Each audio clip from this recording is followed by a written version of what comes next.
My wife Cheryl and I own a farm in Buckingham, Iowa, where we mainly grow corn. This was in August of 2018, on a slightly rainy night. Cheryl and I have both spent our entire lives in the farm life. It's really all we know. Of course, farm life in Iowa means lots of space and very few people. Our closest neighbors, George and Kenny, were each about half a mile away in opposite directions. Also farmers. With not much else going on around here, it's easy to become friends with your neighbors. We often have George and Kenny and their wives over, and vice versa. On this one otherwise normal weekend night, we had George and his wife over for drinks. We all got pretty drunk while playing board games. They left around 11. Luckily, it's a 30-second straight line of a drive home. We continued to drink some wine as we watched one of our favorite movies. We were starting to get tired. We were definitely feeling the effects of the wine. We were most likely just going to fall asleep on the couch, cuddled up together, when there was a knock at the front door. A knock at the door at this hour was unusual. In fact, it never happened before. But accompanied with the knocks, we thought we could hear a voice say something. I lowered the volume of the TV. We waited for it to happen again. Like 20 seconds later, another set of knocks at the door, followed by a muffled voice saying, "We need help." I was about to get up and open the door when Cheryl shook my arm, and I looked at her, and she made a face and shook her head no.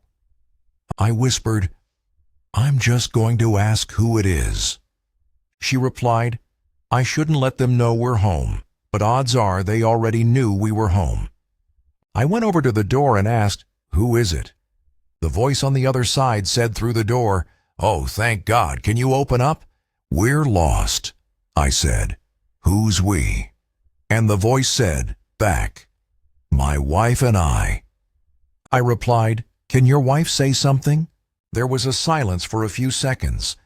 I followed it up with, "Did you hear me?" The same voice said back, "Yeah, but she's not next to me right now." This is where red flags started going off in my head, and I started to realize the voice sounded a little off, like a man trying to make his voice sound a little higher. I laughed and said, "George, is that you?" George is a big goof, and him being drunk, it wouldn't be unheard of for him to do something like this. The voice said back, "Yeah," in a slightly deeper voice now. I almost felt relief, believing that it was actually George. But I didn't want to open the door just yet, before confirming. Having someone knock on your door out here late at night, claiming to be lost, doesn't happen. It's not a thing, and it's an immediate cause for alarm. I said through the door, "Prove it. What's your wife's name?" A now unfamiliar voice said back, "That's a trick question." My smile disappeared. I went to get my phone and call George. Cheryl was watching the whole thing, telling me we should call the police. I said, "Hold on." The phone rang like 3 times before George picked up. Right away I said, "Are you at my front door right now?" And he said, "No." "Why?" I told him there's someone at our front door trying to trick me into opening it. He said he'll hurry right over, and we hung up. Keep in mind, all of us were still drunk during this. There were knocks again at the door. I yelled, "I have a shotgun waiting for you if you don't leave here now." The voice said back, "We're just trying to use a phone. That's all we need." Cheryl called 911, which out here, it takes an extremely long time for an officer to arrive on scene. We heard footsteps walking around our wooden deck that wraps around the house. A couple sets of footsteps, actually. They stopped at one of our windows, which had the blinds closed, and we heard one of them attempting to lift the window open. This caused Cheryl, who was still on the phone with 911, to scream, "Leave us alone."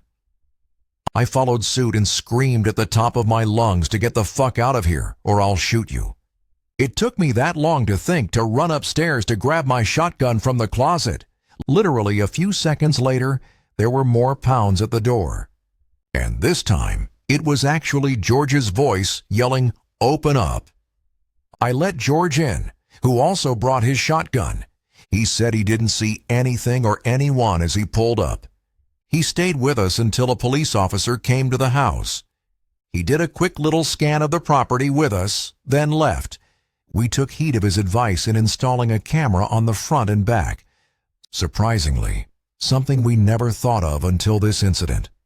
Still gives me chills that all that was keeping out whoever was on our front deck that night was a wooden door. This story takes place at my grandparents' farm in the summer of 2018. I was alone one night since my grandparents were away. I was getting paid to watch the farm for a couple nights. On the last night, I was watching TV in the living room when I started to hear a strange noise coming from outside in the cornfield. At first, I shrugged it off because I figured it was most likely a deer. That was until I heard all the cows start mooing at the same time. Usually, you would hear maybe one cow moo at a time, but when every single cow starts mooing, then something is wrong. Something or someone would have to startle them to make all the cows freak out like that. I was the only one at the farm, so it was of course my job to see what was going on. So I went to the closet to get a coat on and go outside. But just as I was about to go outside, I heard a very high-pitched cow scream. I stood still for a while, shaking in my boots. Something terribly wrong was going on with the cows. I quickly ran upstairs to my grandpa's room. Under his bed, he always keeps a few guns. I loaded his hunting rifle and went outside. The cows still would not stop mooing, so I went into the barn to check. There was nothing out of the ordinary. All the cows were still here. That was until I walked further down and noticed that one cow was missing from his stall. It didn't make sense. I was sure he was tied up to the stall the last time I saw him. Then I thought I could hear a cow make a high-pitched moo sound from the cornfield outside the barn. So I went outside, but while I was walking to the field, I swear I heard what sounded like people talking. I finally had enough of this. I fired 2 rounds into the air. Everything went silent. The cows were quiet, and I couldn't hear anything from the field. That was until I heard the footsteps in the field. I didn't know if I had the balls to go inside the cornfield, but I had to do it anyway. This is the exact reason farmers have guns, and I couldn't just hide inside the house with trespassers in the field. I started to walk into the crops, and I could hear many pairs of footsteps all beside me. I was getting even more freaked out as I continued to walk deeper into the field. And then I froze. Down one of the rows of corn, there was a person in all black standing a few feet away from me. I rose my gun up, telling him to get out of my field. I wasn't bluffing. I was ready to shoot, but he never moved. So I fired another round into the air to scare him off, but he still didn't move an inch. Then he actually started walking towards me with his arms slightly out, as if telling me to lower my weapon. I aimed my gun at him again, screaming at him to go away. And that's when I made the horrible realization that I was surrounded by people dressed in dark clothing, like at least 6 or 7 other people. That was only the people I could see. Who knows if there were more? And as the one guy got closer, I realized something. He, along with the rest, were all wearing these creepy masks. The man stopped approaching me as I started stepping backwards. They all stood in silence for a moment. I cannot explain the fear that I was experiencing. I thought I was about to be killed. That was when they all started chanting something. I couldn't understand it. It sounded like a different language, but the chants almost sounded like a song. And I started wondering if they were about to perform some kind of sick ritual on me. That was when I took the opportunity to run as fast as I could down a few rows of corn. When I was out of breath, I stopped and fired about 6 rounds in their direction. I heard a bunch of footsteps and rustling crops going in the opposite direction. I finally scared them off. I ran back towards the direction of the farmhouse and stopped. I saw something on the ground, and what I saw has stuck with me, scarred me. There was a cow head sitting in the middle of a circle of candles. I wanted to yak, and as soon as I got back to the farmhouse, I did. I grabbed the house phone and called the police. I told the operator everything to the best of my ability. She said that an officer would be there soon. After I got off the phone with the police, I called my parents explaining the situation and asked them to come pick me up. My dad said he'd be there in an hour. I sat upstairs in my grandpa's room, shaking and crying at the same time, waiting for what felt like an eternity, until I finally heard a police car outside. I ran outside to the officer and never felt happier in my life. I told everything to the officer. He searched the barn and then a little bit of the cornfield, and he found the cow head. He called up a search team after that, as this was now an active crime scene. When my parents arrived, I, along with the first officer, had to talk with them about everything that happened. Thankfully, my parents took me home after that. My grandparents took this very seriously, of course, and installed a high-tech security camera system all over the farm. Who knows what kind of group that was, but clearly they were doing some kind of animal sacrifice ritual or something. I just happened to be the unlucky one, home alone on the farm they chose to do it at. My name is Howard. I'm 25 years old, and I live on my family's farm. I help take care of it when my parents are out of town. It's just a little family farm, not a commercial farm or anything like that. My parents want me to take it over when they're too old to take care of it anymore, as I'm the oldest of 3 and the only son. But honestly, I don't really want to. I don't see myself staying in the middle of Arkansas my whole life, and especially not after something really weird that happened only last July. My parents were on a romantic trip for a week, and so it was my 2 sisters, Crystal and Morgan, and I taking care of the property while they were gone. There's not much around here. Lots of privacy and such. A little too much in my opinion. Except for this one night. It started later on in the night, as it was approaching time to go to bed. My sisters do college online.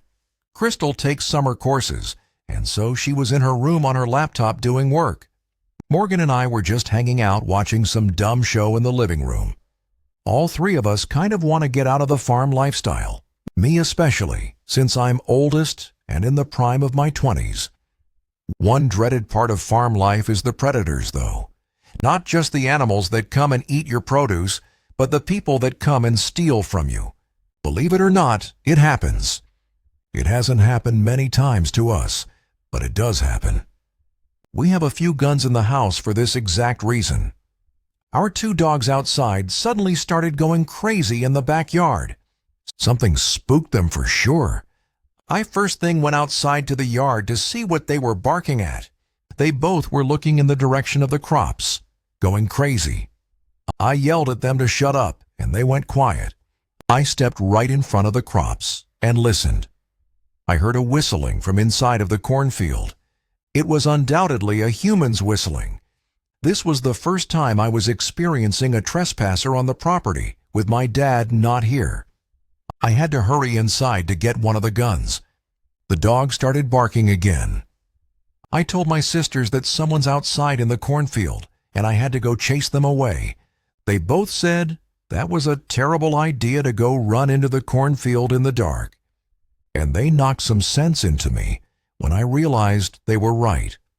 I also realized how downright terrifying that would be.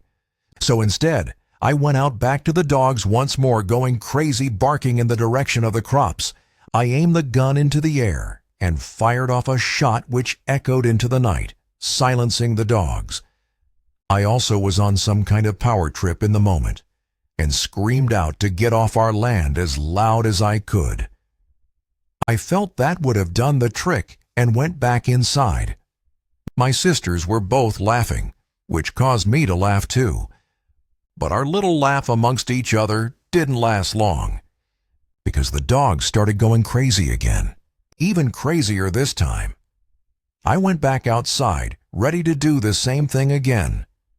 But I felt my heart skip a beat when I saw the guy standing about 20 feet from the dogs, right in front of the cornfield. He looked at me and I screamed, "Hey!" At which point he ran into the cornfield. I started running over and fired another shot into the air. I stopped by the dogs. There was no chance in hell I was going there. I wasn't about to leave the dogs out here either. I unclamped their chains from the hooks and brought them inside the house. I told my sisters someone was sneaking around in the cornfield. So what did we do? We called our dad.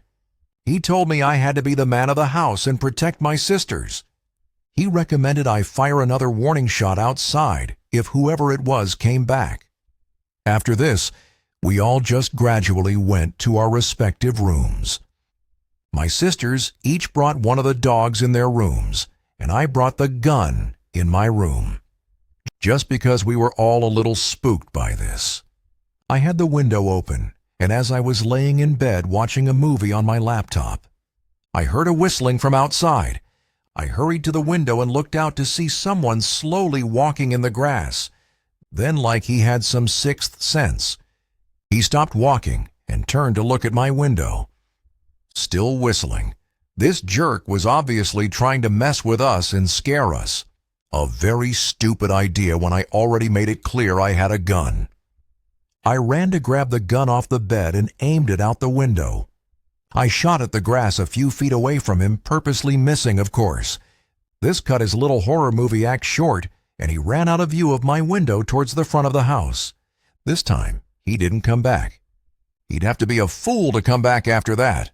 I obviously told my sisters why I shot, and I assured them he would not be coming back. We never found out who it was or why. It could have been some teen or multiple teens just trying to scare some innocent farmers for fun. Or it could have been an actually dangerous person.